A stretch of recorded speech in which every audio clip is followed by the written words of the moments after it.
Paris, l'indicateur de Pôle emploi reste en berne. L'opérateur a enregistré une nouvelle hausse du chômage en août, prenant le contre-pied des autres indicateurs du marché du travail, tous passés dans le vert. Après la forte augmentation de juillet, le nombre de chômeurs a poursuivi sa hausse en août, 22,300, 0,6%, s'établissant en métropole à 3,54 millions de personnes inscrites en catégorie A sans activité sur les listes de Pôle emploi, a annoncé mardi le ministère du Travail. Ce chiffre atteint même 3,80 millions de personnes en incluant l'outre-mer. La hausse d'AO a frappé les jeunes autant que les seniors, 0,4%. Ces mauvais chiffres ne sont pas accidentels, mais confirment une tendance de fond de l'indicateur, qui augmente de 46,300 personnes à 1,3% en 3 mois, et de 73,300, 2,1% depuis le début de l'année en métropole. En revanche, l'indicateur baisse légèrement en un an, 0,3%, à la faveur des baisses enregistrées fin 2017. Autre point noir, les chiffres de Pôle emploi atteignent fin août de nouveaux records en comptant les demandeurs d'emploi ayant exercé une activité au cours du mois catégorie B et C. Leur nombre culmine à 5,65 millions en métropole, 0,4%, et 5,95 millions en France entière, 0,5%. Le chômage de longue durée a, lui aussi, fait tache d'huile, en hausse de 0,9% en août. À la fin du mois, 2,49 millions de demandeurs d'emploi, petite activité comprise, étaient inscrits à Pôle emploi depuis plus d'un an en métropole. Obstinément en hausse, les chiffres de Pôle emploi contredisent tous les autres indicateurs du marché du travail, tous passés au vert dans le sillage d'une croissance attendue en 2017 à 1,7% par le gouvernement.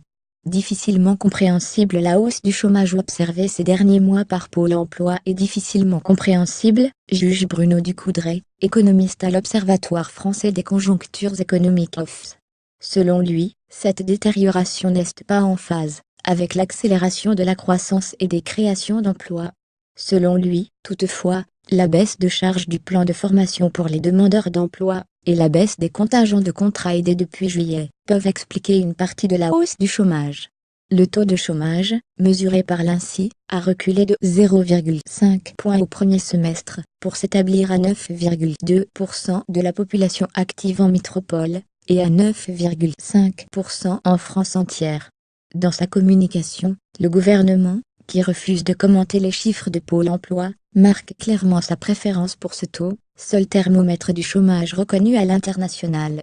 La divergence entre les indicateurs de Pôle emploi et de l'INSEE s'explique par le fait qu'ils ne mesurent pas le chômage de la même manière. Pôle emploi comptabilise les inscrits sur ces listes, alors que l'INSEE réalise une enquête auprès de 110,000 personnes. Les seniors inscrits à Pôle emploi ne sont pas comptabilisés par l'INSEE s'ils ne cherchent plus activement un emploi. A contrario, certains jeunes, chômeurs pour l'INSEE, mais inéligibles à l'assurance chômage, ne s'inscrivent pas à Pôle emploi. Si le gouvernement ne cesse de fixer aucun objectif chiffré de baisse du nombre d'inscrits à Pôle emploi, il vise un taux de chômage BIT Bureau international du travail de 7% à la fin du quinquennat. Il compte, pour y parvenir, sur ses ordonnances réformant le Code du travail, entré en vigueur ce week-end, mais aussi sur son plan d'investissement dans les compétences, dont les grandes lignes ont été présentées lundi. Encore faudrait-il que des emplois soient créés, a réagi Force ouvrière, pour qui la relance de l'emploi passe avant tout par la reprise de l'activité économique.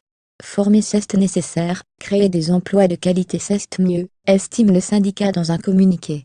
C'est encore une fois une hausse de la précarité qui fait l'actualité, a déploré la CGT, appelant le gouvernement à favoriser l'emploi en CDI à temps plein, qui coûte beaucoup moins cher à l'assurance chômage que les contrats courts. Ailleurs, sur le web, contenu proposé par Taboola.